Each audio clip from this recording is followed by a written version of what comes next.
एक दिन गौतम बुद्ध ने एक दुखी व्यक्ति को देखा। व्यक्ति बुद्ध के चरणों में गिरकर अपने दुख दूर करने का उपाय जानना चाहता था। गौतम बुद्ध ने उस व्यक्ति को अपने पास बिठाया और बोले कि तुम व्यस्त में चिंतित हो रहे हो, सुख दुख हमेशा नहीं रहते। मैं तुम्हें एक कथा सुनाता हूँ, ध्यान से सुनो। मैं किसी नगर में एक सेठ रहता था, तब बड़ा ही उदार और परोपकारी था। उसके दरवाजे पर जो भी आता था वह उसे खाली हाथ नहीं जाने देता था और फिर खोलकर उसकी मदद करता था। ना कि एक दिन उसके यहाँ एक आदमी आया, उसके हाथ में एक पर्चा था जिसे वह बेचना चाहता था।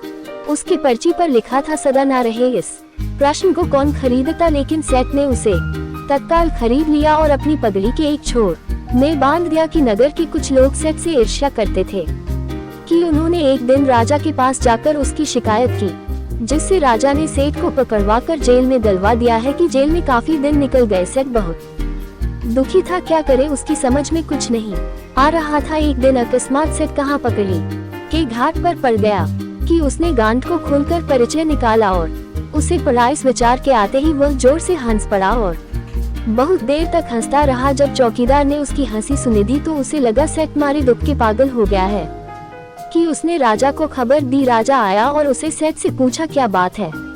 मैं सिर्फ अपने राजा को सारी बात बता दी। उसने कहा, राजन, आदमी दुखी क्यों होता है? सुख के दिन तो सदा बदलते रहते हैं। सुख और दुख तो जीवन के दो पहलू हैं।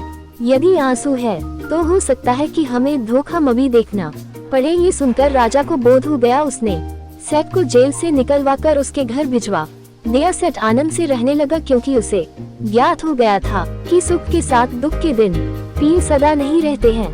थे बुद्ध के मुंह से यह कथा सुनकर उस व्यक्ति के मन का बोझ हल्का हो गया। उसने गौतम बुद्ध का आशीर्वाद लिया और अपने घर की ओर चल पड़ा है। दोस्तों, आपको कहानी अच्छी लगी है तो चैनल को सब्सक्राइब करें और एक प्यारा सा कमेंट करें।